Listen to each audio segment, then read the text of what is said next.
Nagbabalik po muli ang inyong lingkod at nagbabalita ng mga balitang dapat nating malaman dito sa ating bansa. Ito ang Balitang Pambansa.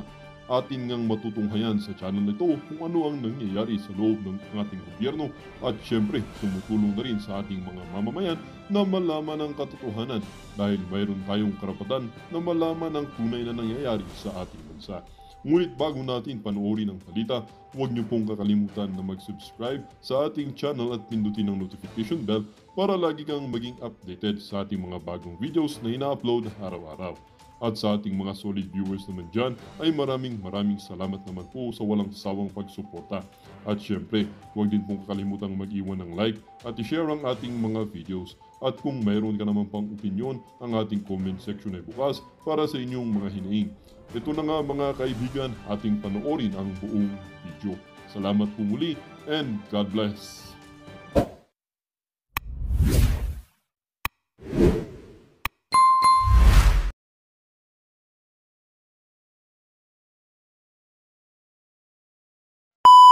Araw-araw, iba't ibang time zone para pag-usapan kung paano natin maisagawa ang ating pagsuporta, pagpapakita ng suporta kay Pangulong Rodrigo Duterte na patiwasay at maayos ang ating pagsama-sama ngayong hapon na ito.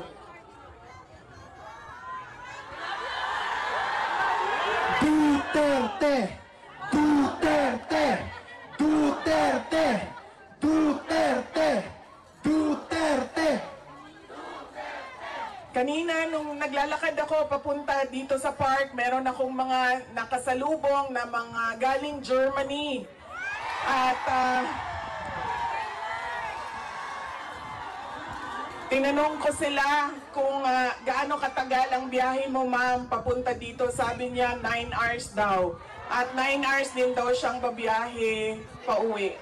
So ganyan ang pinapakita ninyo na pagsuporta kay Pangulong Duterte at pagmamahal sa ating bayan. Maraming salamat sa inyong lahat. Alam ko, lahat kayo may hanap buhay, may kailangan asikasuhin, may mga personal na pinagdadaanan, merong kailangan na paglalaban na gawin sa mga damit ninyo, paglilinis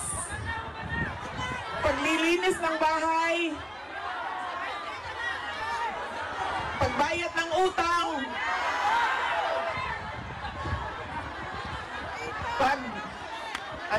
pagtawad sa inyong mga mahal sa buhay doon sa Pilipinas. Ay nandito kayo ngayong hapon na ito at ibinigay ninyo ang oras ninyo at panahon ninyo para mapag-usapan natin ang estado ng ating mahal na bayang Pilipinas. Maraming salamat po sa inyo.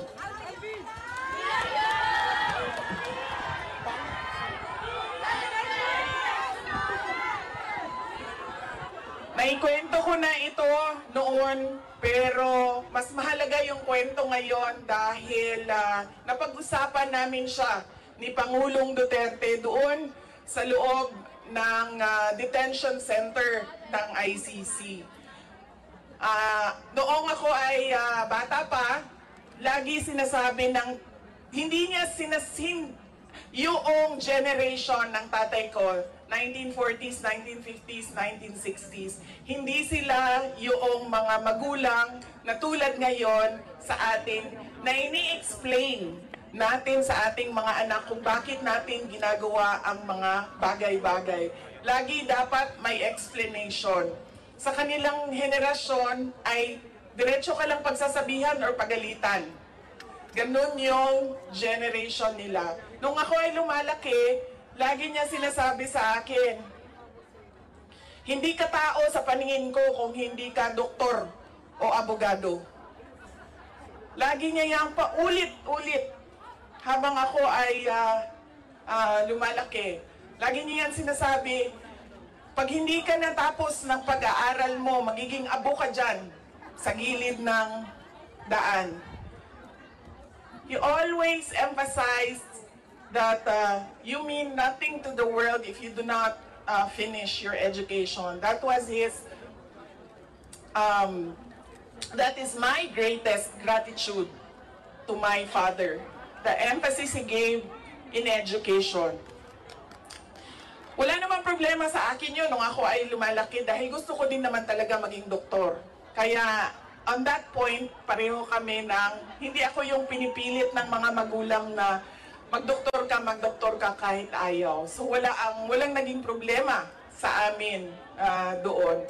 Pero nung hindi man naging successful yung aking pagpasok sa medisina, ay lumipat ako sa pagiging abogado dahil binigyan din naman ako ng option ng aking tatay na pwede ang abogado. Yun lang ang katanggap-tanggap sa kanya, maging abogado o maging doktor. Noong nakapag-usap kami, noong isang araw, sabi niya sa akin, naging forceful ba ako? Mapilit ba ako sa pagsabi ko sa iyo na maging abogado ka? Sabi ko, oo. Sinasabihan mo ako, pinapagalitan mo ako.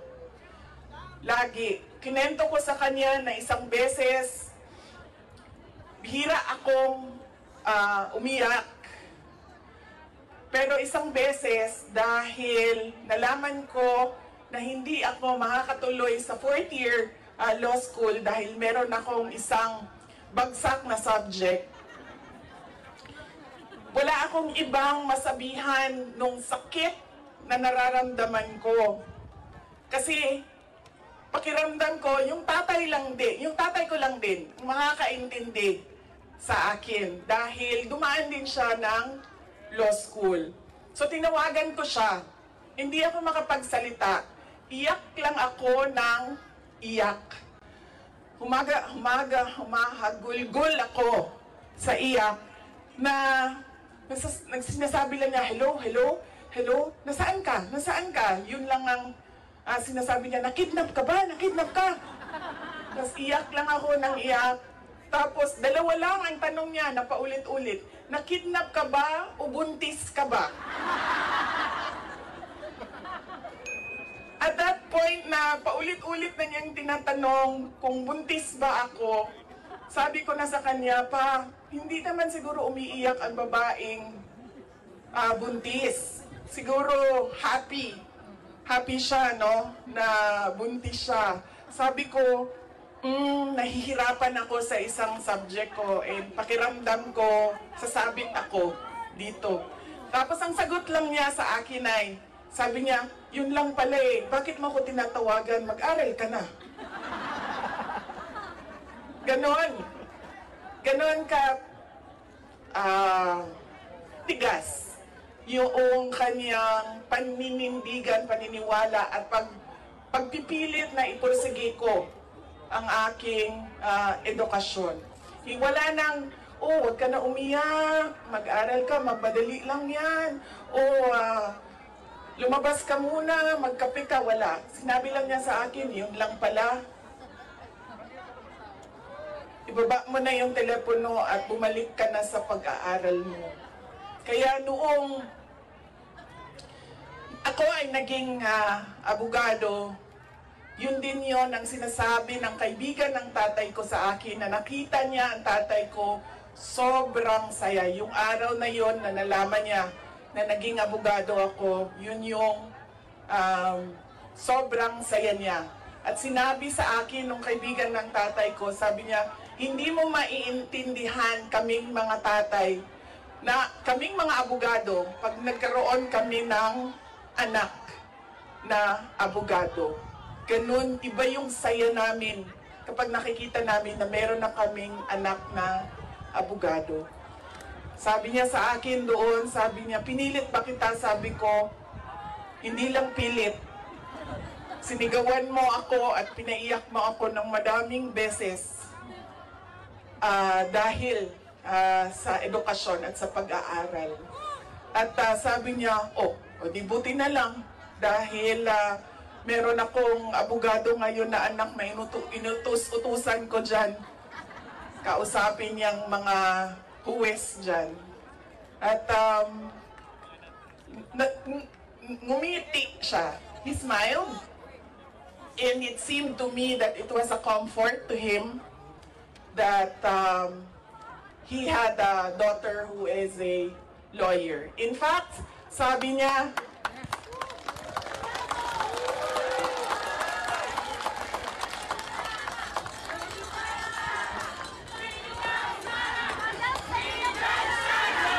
Inday Sara Duterte! Inday Sara Duterte! Inday Sara Duterte! sabi niya, lagi, pag pumapasok ako doon at nagkakaroon kami ng oras na makapag-usap, sinasabi niya, kailan ka ba uwi ng Pilipinas? Anong date ka uuwi ng Pilipinas? Anong ginagawa mo dito? Bakit hindi ka pa umuwi sa Pilipinas? Sinasabi ko sa kanya, inaayos ko lang yung sistema dito at pagkatapos inaantay ko yung mga kapatid ko na pumunta dito. At sinabi niya, ito din, may patama din or diretso din, bullseye din sa edukasyon. Sabi niya, sabihan mo si Paulo na okay lang ako. At huwag siyang pumunta dito hanggang hindi matapos ang eleksyon at maging congressman siya ng 1st District ng Davao City. At sabi niya, sabihin mo kay Baste, hindi siya pwedeng pumunta dito hanggang hindi matapos at ma-elect siyang Vice Mayor ng Davao City. Ito ang pinakamatindi dahil pinagtatawanan namin siya sa group chat namin. Kaming magkakapatid 4, meron kaming group chat. Dahil ang sinabi niya kay Veronica, sabi niya, sabihin mo kay Kitty, hindi siya pwedeng bumisita dito hanggang hindi siya abogado.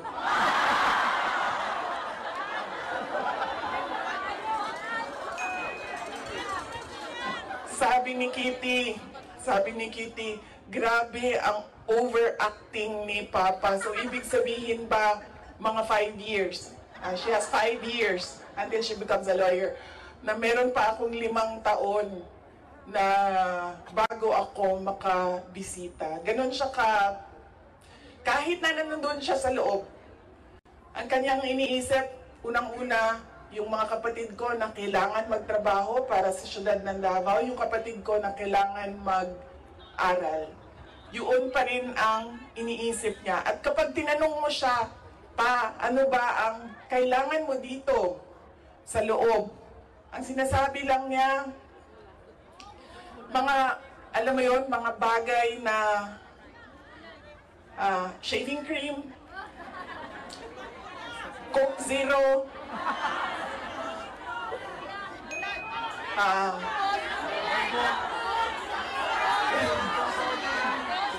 tumigil na siya sa kakahingi ng Pinoy na ulam dahil parang hindi talaga kaya nung nagluluto sa loob ang Pinoy na ulam. Pero nagpadala ako kahapon ng PDF file ng mga recipes na pwedeng sundin nung nagluluto.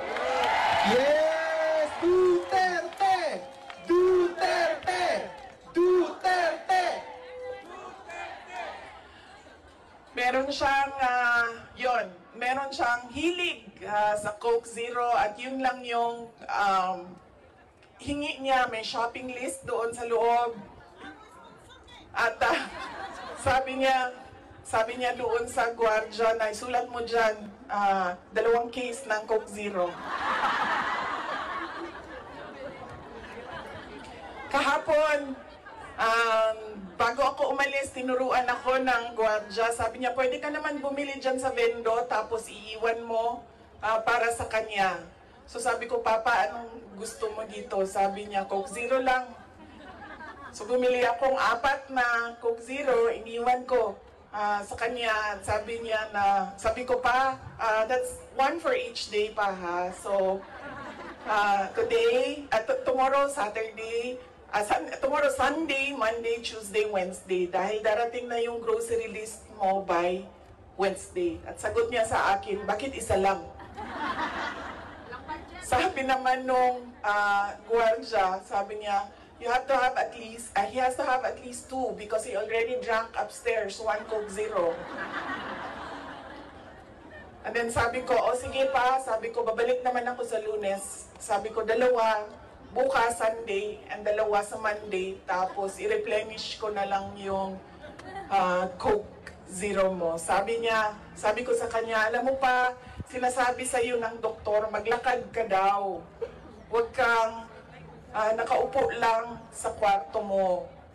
Tapos sabi ko, pwede ka naman, allowed kayo na lumabas dyan. Sabihan niyo lang ang gwardya.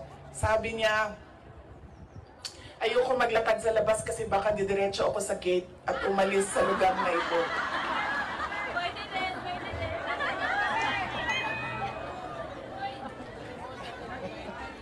Nagkakaroon na rin siya ng mga kaibigan, yung mga tao doon sa loob ay nagiging kaibigan na niya. At hindi ko lang alam, baka paglabas niya marunong na mag-Dutch. Pero karamihan nung kasama niya sa loob ay French speaking. So,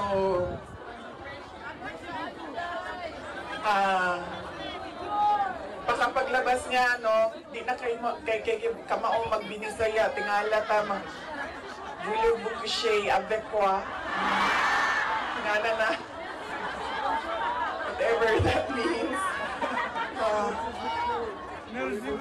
So,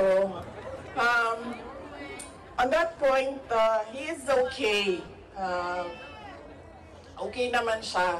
Pero as a lawyer, kasi alam niya yung batas eh. Alam niya kung anong nangyayari. Kaya medyo persuasive siya. And lagi niyang inuulit-ulit kung ano yung kailangan gawin para sa kanyang kaso. At lagi siyang nagtatanong ng timelines dahil alam naman natin sa korte ay medyo may kabagalan. Diba? Magsasagutan ang prosecution at defense, maraming mga papel na kailangan ipasok at antayin ang oras. Kaya siya din ay insistent sa mga timelines niya. Pero ang sinasabi niya lagi, alam niya na mali ang ginawa, and at to the very minute na tinulak siya paakyat ng eroplano, ilang beses niya sinabi na I want to be tried in a Filipino court before a Filipino judge and a Filipino prosecutor, because he knew that number one, wala talagang basihan yung kaso. 43 counts of murder ang sinasabi nila na thousands. Totoo yan, ma'am.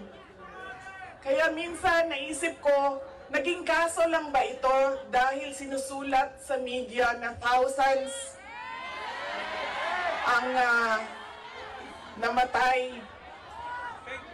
I do not even understand paano naging crimes against humanity ang 43 counts of murder na ngayon ay lumalabas. Hindi naman ata totoo lahat yung mga witnesses at yung mga complainants. But that is a thing for the courts and the lawyers to discuss inside. Ano bang pwede nating gawin? Ang pwede nating gawin ay i-demand na ipauwi or iuwi nila si Pangulong Duterte. Bring him home! Bring him home! Bring him home! Bring him home! Bring him home! Bring him home!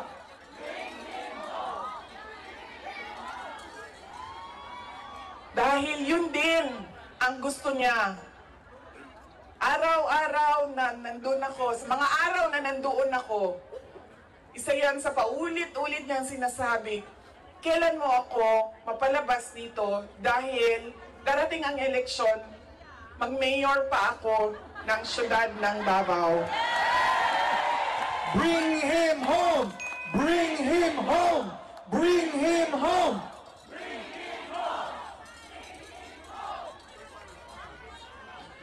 At yun ang gusto niya. Gusto niyang umuwi. Sinabi ko din sa kanya yon pa. Sabi ko, yung kagustuhan mo na umuwi, yan din yung katapusan ng buhay mo. Magiging Ninoy Aquino Jr. ka.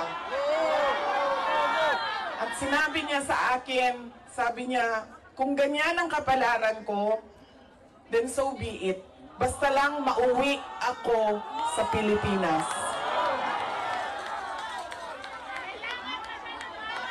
Kaya, meron man akong worry para sa kanyang safety and security, pero lagi niyang inuulit-ulit talaga, ibalik niyo ako sa Pilipinas. Bring him home! Bring him home! Bring him home! Nagtatanong marami, ano bang pwede magawa? Huwag natin tigilan ang panawagan sa gobyerno natin sa Pilipinas at sa lahat ng gobyerno na nakikinig at dito sa ICC na ipaalam sa kanila na mali ang ginawa kay Pangulong Rodrigo Duterte. At paano ba itama yon? Ibalik nyo lang siya sa Pilipinas. Ituloy nyo lang yung kaso, walang problema. Ibalik nyo lang siya. Bring him home! Bring him home! Bring him home!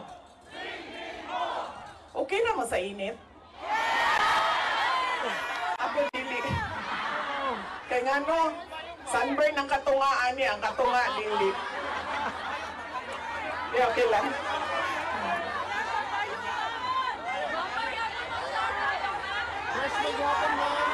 Hindi, okay lang. Binuangan lang tamo. Naka-ready ang sunblock, diri doble. Okay lang, sir. Kaya di nila makita na ako ang mata kung magkalok ta. Oh. Okay? O sa pabay, ano pa ang pwede nating gawin?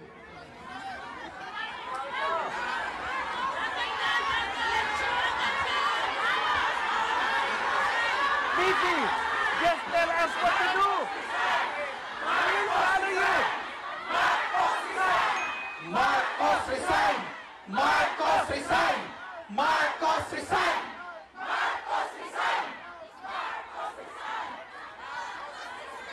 Kayo nagsabi niyan, hindi ako ha. Bukas, suspended na kayong lahat. Nakulong na kayong lahat sa sedition. At kayo, hindi na kayo makakauwi dahil kinulong na kayo dyan sa...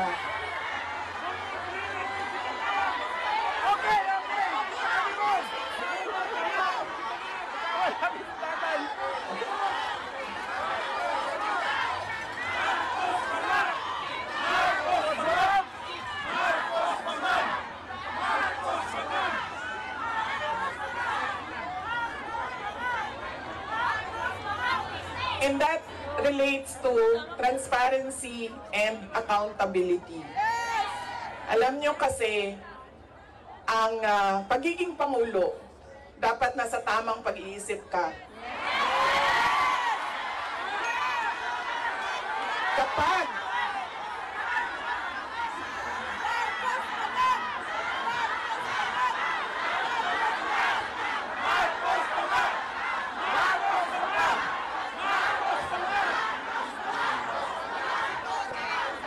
dahil nasa mga polisiya mo at desisyon mo ang kinabukasan ng kabataan at ng bansa.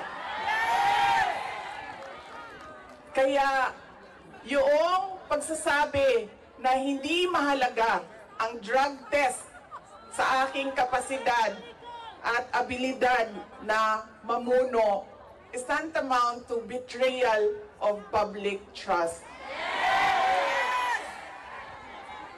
Dahil kailangan malaman ng taong bayan na nasa ayos ang iyong decision making.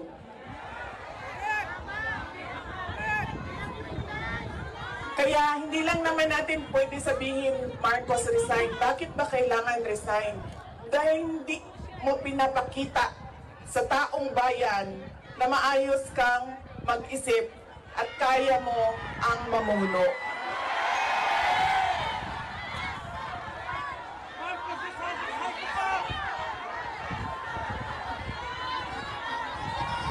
Madaming mga tanong na nasa loob na ng korte.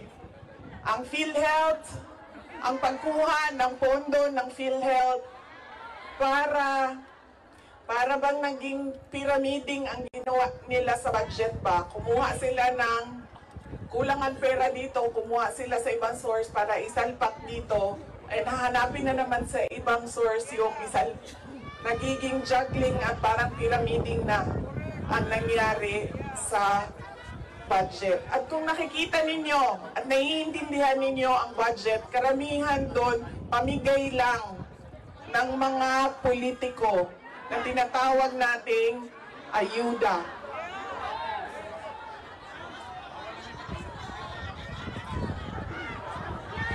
Tumakbo kami sa plataforma ng unity at continuity.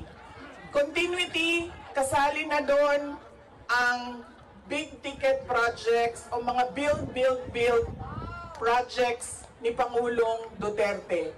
Pero wala kayong nakikita ngayon na development projects. Dahil lahat yon ay nakatago sa mga proyekto na pamigay o nandoon lang sa bulsa ng kontraktor at ng politiko na gumawa kuno ng project. Makikita ninyo na hindi handa ang Kongreso sa paggawa ng budget dahil may mga blanco doon sa enrolled bill na pinasa nila. Ibig sabihin, walang nag-iisip at hindi pinag-isipan paano ba natin gamitin ang pera ng gobyerno na makita natin na merong kapayapaan at kalambuan, kauswagan sa ating bayan. Noong ako ay tinanong noon bakit ako nag-resign sa Department of Education. Sabi ko, unang-una personal yon. Meron kaming personal na hindi ko gusto na ginawa niya sa akin. Pangalawa, dahil sa loob ng Department of Education. Sinabi ko na itong noon, personal ko to na experience. Yung budget ng school building program ng Department of Education, pinaghati-hatian lang sa loob ng House of Representatives. Noong unang taon, nagawan ko ng paraan. Sabi ko, hindi pwede, sige, kung yan ang gusto ninyo, yan ang makapagpapasa ng budget para magkaroon ng budget ang Department of Education. Dadaan pa rin kayo sa validation ng regional offices ng Department of Education. Pag sunod na taon, naisipan na nila kung ano ang gagawin nila at hindi nila ma-deny ito dahil nakikita ninyo sa papel. Kaya wala din kumukontra sa akin dahil nakikita sa papel. Ang ginawa nila, gumawa sila ng sarili nilang listahan. Doon nakikita mo, pinaghati-hatian nila ang school building program at inattach nila sa General Appropriations Bill na sinabmit nila sa Senado. Sinabi namin sa mga senators, nakita nyo ba kung anong ginawa? Sabi nila, oo, nakita namin kung anong ginawa ng House of Representatives. Sabi ko, please, hindi natin masasolve ang problema ng school building program kung ganito lagi ang nangyayari sa budget ng new construction. And meron pang ibang problema sa loob ng budget.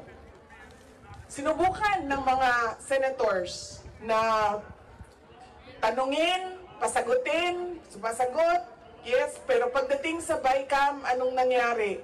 Wala namang wala namang totoong BICAM kung saan pinag-uusapan ang paggamit ng pera. Ang desisyon lang na nandun ay kay Zaldico, nung panahon ko, kay Zaldico at kay Martin Romualdez. At diretsong pinapapirma sa malamang tao na hindi nagbasa o hindi binasa ang buong budget. Kaya ngayon, walang nakakita o hindi nila nakita dahil hindi naman binasa na may blanco doon at pwedeng lagyan ng kahit anong amount yung mga blanco sa budget. Madaming katanungan, madami ang problema ng bayan. Kaya lagi ko sinasabi, hindi kami ang problema ng bayan. Ang problema ng bayan ay ang governance mismo ng Pilipinas. Yan ang problema ng bayan. At dahil may problema sa gobyerno, ay tuloy-tuloy ang kahirapan doon sa ating bayan. Nakikita nyo yan dahil dumadami ang nakikipagsapalaran sa ibang bansa. Dahil sa kawalan ng oportunidad doon sa ating bayan.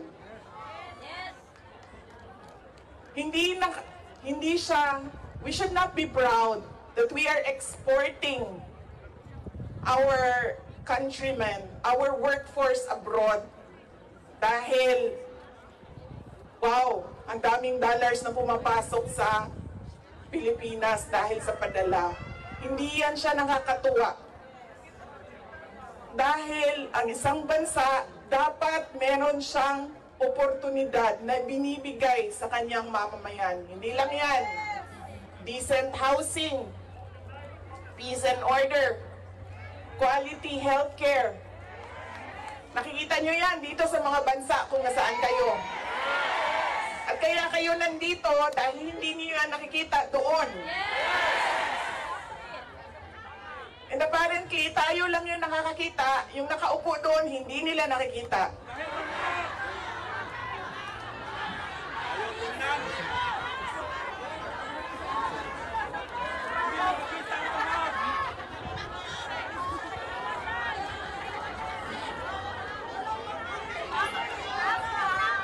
Alam nyo, madami sa mga kaibigan ko, galing ako sa middle class na family sa Davao City. So madami sa mga kaibigan ko doon, meron naman silang mga negosyo, meron naman silang pinagkakakitaan, may mga trabaho. Pero ilan na rin ang nagsabi sa akin, mga professionals ito, ilan na rin ang nagsabi sa akin, wala na rin talaga kaming nakikita, parang gusto na namin lumipat na lang sa ibang bansa para sa mga anak namin.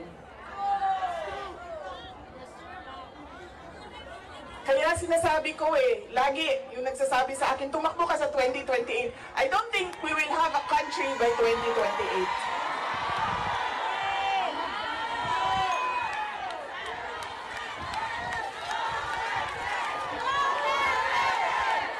Duterte! Duterte! Duterte!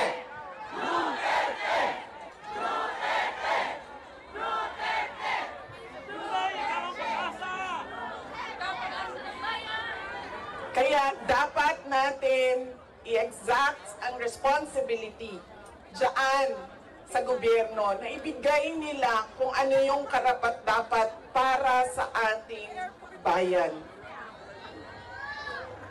Dahil kung meron man ang okay sa kanila na pumunta sa ibang bayan, meron ding mga tulad namin na ayaw namin kahit anong mangyari umalis sa Pilipinas. Dahil gusto namin doon magpamilya, doon palakihin ang aming mga anak. Kaya dapat meron tayong nakikita kung ano yung dapat para sa isang bayan. At alam nyo yon kasi nakikita nyo yan. Kasi nakaikot na kayo sa iba't ibang bansa.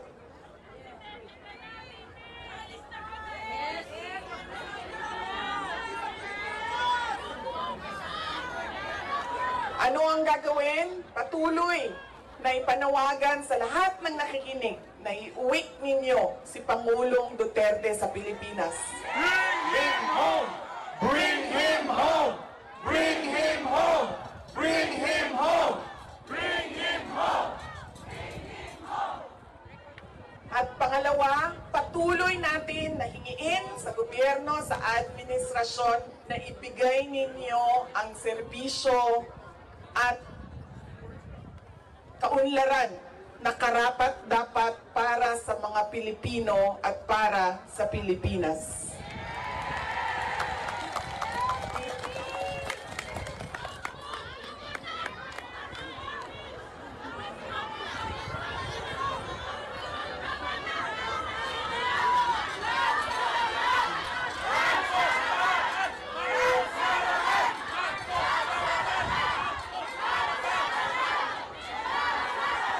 Sa kagahi, sa ako ang bagtak din ni Ma'am, di naging kukaran. Kaya, nagpugong yung gawang na dili ko mahulog.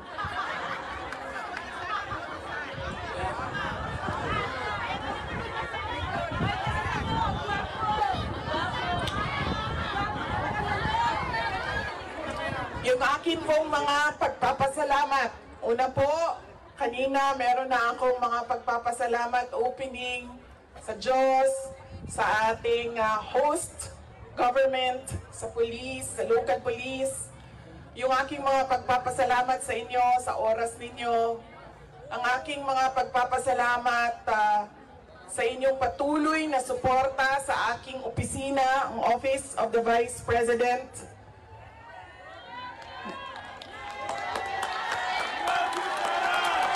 Inday Sara Duterte!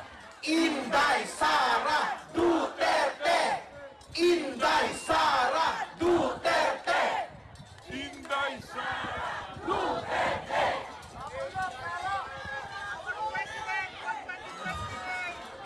Malakas ang loob ko dahil nandyan kayong lahat.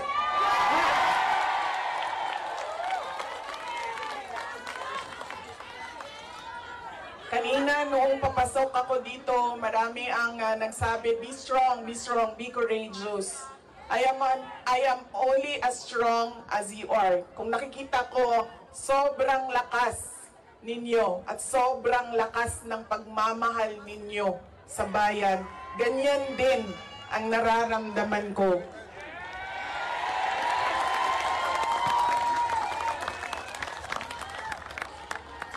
Ang pagpapasalamat ng aming pamilya, ang pamilya Duterte, dako kaayo mi og utang ang kabubuton kaninyong tanan. Sa higayon nga gihatag ninyo kanamo nga makaserbisyo sa atoang nasod. Napakalaki ng utang na loob namin sa inyong lahat sa pagkakataon na ibinibigay ninyo sa amin na makapaglingkod sa bayan. Maraming salamat po sa inyo, mga kababayan namin.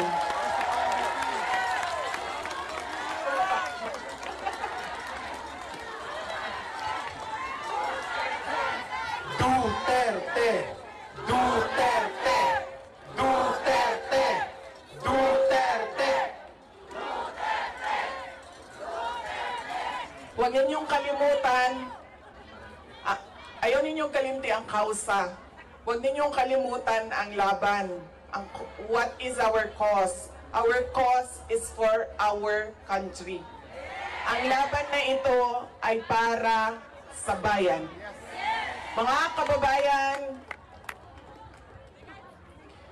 ang lahat ng ginagawa natin ay para sa Diyos, sa bayan, at sa bawat pamilyang Pilipino. Syukran. Duterte!